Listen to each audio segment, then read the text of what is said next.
Assalamualaikum guys, welcome back. Awalnya aku dapat video ni, aku tengok video ni masa pukul 3 pagi. Waktu tu aku rasa macam aku nak buat dah konten ni untuk tunjuk dekat korang. At least aku boleh post video ni awal. Tapi aku memang mengantuk gila-gila punya. So aku ambil keputusan untuk aku tidur dulu, untuk aku rehat. Lepas tu bila bangun barulah aku buat konten ni. Sebab kalau kata aku buat waktu aku tengah mengantuk tu, aku rasa nanti aku mesti akan jadi macam Siti Kasim juga. Aku posting benda tu dengan mamainya benda semua, aku rasa mesti confirm aku punya poin-poin aku ke laut. Kisahnya semalam viral satu video menunjukkan seorang pensyarah dipercayai seorang profesor tengah tegur student dia yang katanya tak ada laptop. Aku cakap dengan kamu, kalau kau ada kakak ada gelang emas, pergi jualkan gelang emas, beli komputer. Patut tu kau tak boleh belajar dengan baik disebabkan kerana kau tidak ada komputer. Lepas ni aku akan ajar kau Excel. Pasal itu kau akan menjadi dropout student. Semester 5 kau tak ada komputer. Aku sanggup, aku tak ada pakaian. Aku ada 5 lay je pakaian. The most important, the computer is very very important for me. Hanya 800 saja beli komputer. Apa masalah kau? Aku 100% tak ada masalah dengan teguran daripada pensyarah ni sebab memang betul bila kita nak belajar, kita kena korban lah sikit. Tak ada masalah pun nak dapatkan laptop murah untuk settlekan kerja. Tambah pula, dorang nak guna Excel je. Jadinya kalau kata beli laptop bawah 1000 pun tak ada masalah. Kalau siapa yang koyak bila seorang guru tegur macam tu, kalau perempuan aku cadangkan tak payah nak sambung belajar, terus pergi cari calon suami, pergi kahwin, kau duduk bawah ketiak suami kau, boleh manja-manja. Kalau yang lelaki pula, kalau kata koyak bila kena tegur macam ni, korang pergilah Siam, pergi potong, lepas tu pergi duduk Australia, jadi sotong. Jahatnya mulut nak kena cili ni. Akak dah lama tak cili orang. Cuma aku tak discount bila profesor ni keluarkan statement macam ni. Pasal itu aku tak boleh duduk orang dengan B40 ya. Dia lebih memikirkan pasal lain daripada pelajaran. Okey kelas, kau tutup kamera kau tu. Aku tak nak tengok lagi dah. Ada kemungkinan video ni video lama waktu kita masih lagi dalam PKP. Tapi tak kisahlah pasal benda tu semua. Pada aku sendiri, kalau yang ni aku bukan lagi anggap sebagai teguran, tapi sebagai satu penghinaan. Aku tahulah perempuan suka cakap lelaki ni semua sama, tapi aku tak rasa profesor ni boleh pukul rata pasal golongan B40. Profesor nak tegur anak murid, tak ada masalah. Apa yang profesor tegur masa awal tu memang sangat patut. Cuma profesor kena ingat, kalau bukan Allah SWT izinkan rezeki melimpah ruah turun dekat profesor, dikurniakan pula akal yang bijak sampai mampu belajar tinggi-tinggi, profesor bukan sesiapa. Profesor berjaya pun bukan atas hasil usaha sendiri, tapi atas keizinan Tuhan, profesor.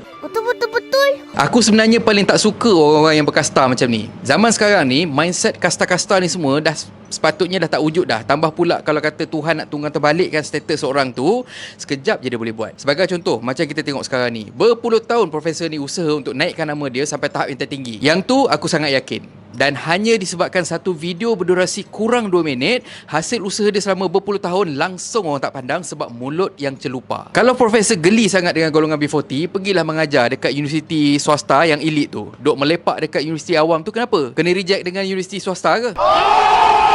Prof, saya sangat hormat profession sebagai seorang guru. Jadi, saya takkan goreng profesor teruk-teruk. Cuma saya harap lepas apa yang jadi ni, profesor boleh fikir balik apa yang profesor dah cakap dan baiki diri profesor sebab saya tahu profesor orang yang bijak. Saya juga sangat yakin yang profesor ni orangnya baik, cuma mulut suka main cakap lepas. Itu benda biasa, terutamanya bagi otak-otak. Saya yakin juga yang student-student dan juga bekas-bekas student profesor sangat hormat profesor. Itu berdasarkan posting-posting pasal profesor yang aku tengok sebelum kejadian ni berlaku. Walaupun berlainan fakulti, tapi sedang maklumkan dekat profesor yang saya pernah belajar dekat tempat profesor mengajar dan saya adalah salah seorang anak golongan B40. Disebabkan pandangan orang dekat parent saya waktu saya kecil dulu, macam yang profesor cakap, mak bapak kau tak kaya, aku tengok kau pun dah comot kotor.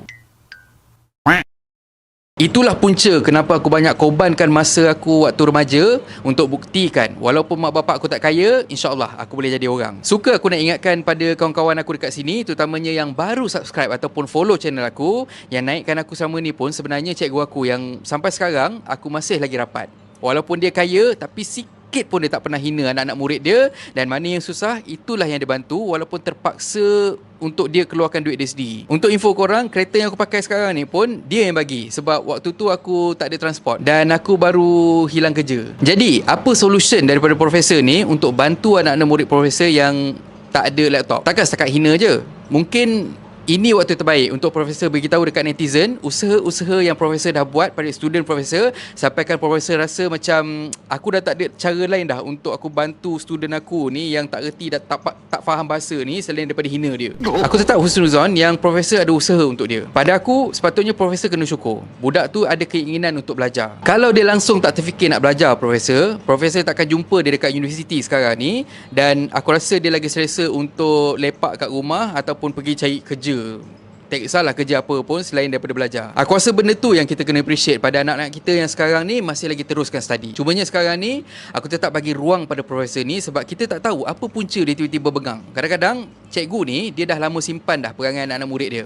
Kalau nasihat tak jalan, dah tunjuk jalan pun tak nak jalan, mungkin itu juga antara punca kenapa dia tiba-tiba meletup. Kawan-kawan aku ramai yang jadi lecturer dan sebenarnya diorang ni banyak makan hati dengan student. Kerja dah bagi sebulan, bila time submit tiba-tiba bagi alasan, oh laptop saya dah mampus tahun. Contohnya lah kan. Kalau ikut kan banyak juga alasan-alasan yang tak masuk akal yang diorang ni bagi. Tapi macam mana pun untuk aku sendiri dan juga kawan-kawan aku, kita orang sentiasa ingatkan diri sendiri, jangan sesekali menghina student kita.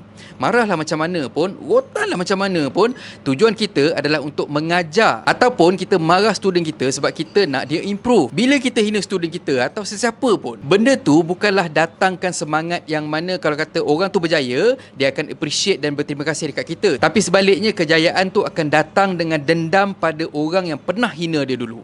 Sekali lagi, pada tenaga pengajar yang tengok video aku ni, yang mana aku difahamkan memang ramai, teruskan mengajar kami anak-anak murid dan tolonglah jangan sesekali hina kami sebagaimana profesor ni buat. Tak kisah kami ni miskin ataupun kaya, kalau kami ni dianggap macam anak-anak sendiri, insya-Allah sampai mati pun kami tak akan lupakan jasa semua cikgu-cikgu kami. Akhir sekali, aku nak tribute sekali lagi kepada semua guru-guru yang bantu aku untuk jadi orang dan tak pernah sekali pun pandang status aku sebagai student yang kurang berkemampuan, terutamanya pada Cikgu Jumilah.